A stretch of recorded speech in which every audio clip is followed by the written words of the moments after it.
Alright guys, welcome back to Gamer Today. So in this video we're going to talk about how to play Warframe. Yes, because it's going to be quite popular in these next 2 months and a lot of people don't know how to play the game. So first thing you're going to notice, once you actually get past the tutorial, you're going to come to this main hub area, if you will. This is your spaceship, your ship, your place to be. There's a bunch of different stuff and you're going to unlock new features as you progress in the game. One of the main features you're going to notice, you're going to have a codex over here. This is more your story missions and your quests. You'll also see this little thing over here, which is the marketplace, and it should be known to mention they got a Twitch Prime promotion going on, which gives you free Prime Tenno with, you know, Twitch Prime, which is pretty cool. So if you already have it, this could be a good little thing to get you started in the game. You also can get some other in-game purchased items, which you might decide to do at a later time. But if you're trying to get things for free, I would mention you use the search or the categories feature here, which, if you could see, I'm going to show you how the categories works, because if you don't know what you're looking for, it's hard to search for, but once you do, you'll probably figure this out pretty easy. So say I want a new primary weapon, for instance, right? I can go here and find the weapon that looks the coolest to me. Now, one thing I will mention is you can go blueprints only, and you can see all the items that you can actually purchase blueprints for. And if you take that off, you can see there's only certain items that are required by mastery or required to purchase by, you know, real money, basically. But for the most part, there's a lot of things that you can just buy with blueprints, and blueprints are something you can earn within the game for free. Find the gun that matters most to you, then look at what the stats are, see if you like what you're looking at, and when you find the right item for you, purchase the blueprints. So once you go to purchase a blueprint, this is how you kind of read it. These are credits, okay? These credits are earned within game, okay? This is why this is the best way to buy or to get anything in this game for the most part. Once you purchase the actual blueprint, which is 15,000 credits, there's also more requirements besides that. You're going to have a 12-hour waiting period. Yeah, that's kind of intense. You could always speed this up and we'll talk about it. But the credit amount that you need to actually craft it is this amount over here, which is 25,000. You also need other following ingredients below it, like Morphix, which for instance I have none, but if I did, I need one of them. And then of course for alloy plates I need 150, I need 600 nanospores, and I need polymer bundle, I need 400 of those. So you can see this is what I have, the amount on the left hand side, this is the amount that I need to actually craft it. So if I purchase this, this is all the stuff right here that I will need to actually make that a reality. Going downstairs now, yes, there's a whole bottom section down here if you haven't already seen it. One thing you're going to note, the most basic thing, is your arsenal. This is where you're going to customize and actually choose your Tenno. Now, again, the Tenno is the entire suit, the entire character.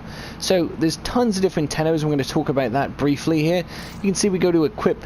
These are all different Tennos that you can unlock within the game. They're really cool, and if you want to know what they kind of do at their base stats, click the preview button. You can see how much better they are than your current character, which in this case is much better for some of these, and some of these not so much. I would say read the description, because some of these guys are really specific for different types of purposes and different play styles, and certain characters just won't play for you very well, and even though they have better stats, they may just not be the play style you're looking for. Tenno loadout, just like all your weapons, you'll be able to upgrade and also change the appearance. Now this is the mod slot category. This is a bit of a complicated process, but this gives you basically buffs and perks to what you can already do. Pretty interesting and kind of complicated, to be honest. I'm not going to go over it and all this in the video just because it's a bit much for new players, but basically understand that these are perks that you add to your character and your weapons.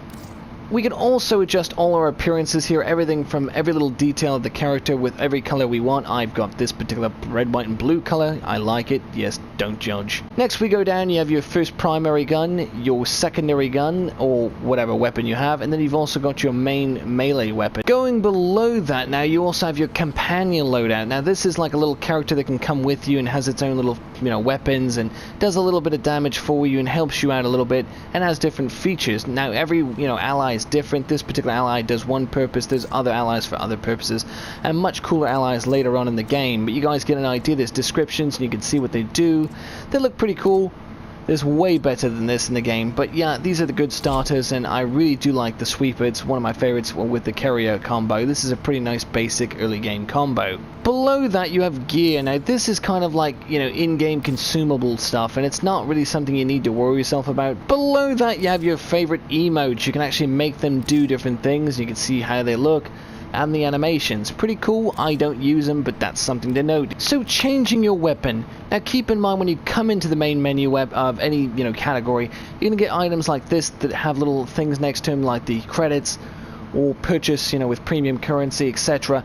These things, for instance, we don't need to worry about these. We don't have these. If we wanted to buy the blueprints, this is convenient, but we're not doing that. So just changing our weapon, just see anything that doesn't have that, that's what you already have. And then coming a little bit further over, we got the foundry. This is where you're going to use those blueprints to actually craft your gear. You can already see I've got some going right now that are for two things here. You can see Rhino chassis, Rhino neural optics. Yeah, you can actually build tenos too. You can also get, these tenos by using the blueprints, using the in-game currency. I can also get different weapons, and you can see how long they're actually going to take. This Archer wing launcher, for instance, will take 30 minutes and 7,500 credits, which are these little cubit things over here, these credit things. And then you can see that you need also this many circuits. You need 600 circuits. You also need ground cool, or whatever it's called, 50 of those. Irodite, you need 50 of those, and fish oil, you need 30 of those. So if I had all that and I wanted to make this, that's how long and what the requirements would be.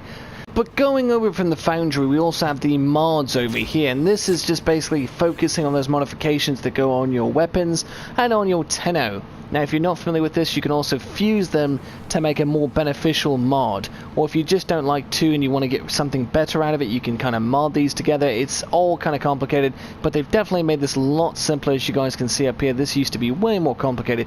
Now you can also sell your mods for credits. So if you don't like anything in here that you have, or if you don't like what you particularly have, you can actually sell one of these and get more credits for it to use it for something else, maybe another blueprint, or to maybe get more mods. Then you've got the Conclave, which is the PvP of this game, and this is kind of like a Battle Royale style PvP system almost, and you've got a couple different options. You've got the Annihilation, Team Annihilation, Cephalon Capture, and Larondo, and this is pretty cool because you can actually practice on this one, and they all have different little featured modes, and they're just a good way to break away from the main game. You also have your news tab over here, which you can get some of your news and certain things here, and this is pretty cool. I like how they've changed this for sure. This is really neat. Well, now let's talk about the game itself. So you start off with a massive hub world. You're going to start off on the planet Earth. Okay, now Earth is a pretty easy planet to get to. This is where you're going to play most of your first levels. Once you do play enough of them, you can either go to the Venus Junction or you can go to the Mars Junction. These are two different path points that lead to two different, planets. If I go from Earth to Venus Junction, well, I go to Venus. This is another planet with different resources, with different enemies, and many different other things, as well as the story main quest. But if I did go to Earth and I wanted to go up the other way and go to Mars, well, I go to Mars. Pretty straightforward. So in the beginning of the game, you start on Earth. You can either go to Venus as your secondary or go to Mars. I recommend going to Venus. It's the easier route to go, but you can always go the other way and go to Mars. It just depends on what kind of player you're trying to be. You can actually do both.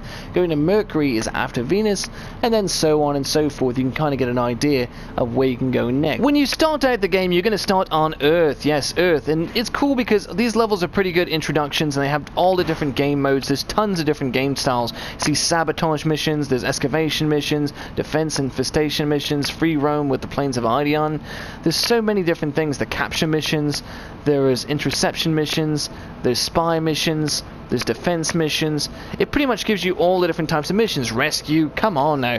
And if you don't know if you've already completed something, the ones that are doing this little blue, vibe thing, those are the ones you need to still finish. But basically that's the basics of Warframe. Now there's more to it. I'm going to have to make more videos to show you guys, but this is a good entry point, and I think a good way to kind of get you guys interested in the game and tell you guys how to at least do some of the more basic features of the game and get you an idea what you can expect. These games are hectic but amazing, and they're good, relaxing, fun at the same time. But yeah, I wanted to make this video because over the next 2 months this game's going to be getting a lot of hype. A lot of people are going to be playing this game, and a lot of people who don't know how to play the game. So I thought this is a great way, and all the tutorials that are out there are so complicated. They don't need to be. Break it down like this to the very basics, so that way the new gamers can understand. This game could be so much more popular if there was just a video out there to really explain it. And that's why I'm trying to put my hand out there and help you guys, because I know a lot of you guys are going to want to play this with your friends. And Warframe is an amazing sci-fi, amazing space game shooter. I mean, there's going to be a bunch of crazy things in this game coming in the next update. Till next time, guys, this has been Game Today.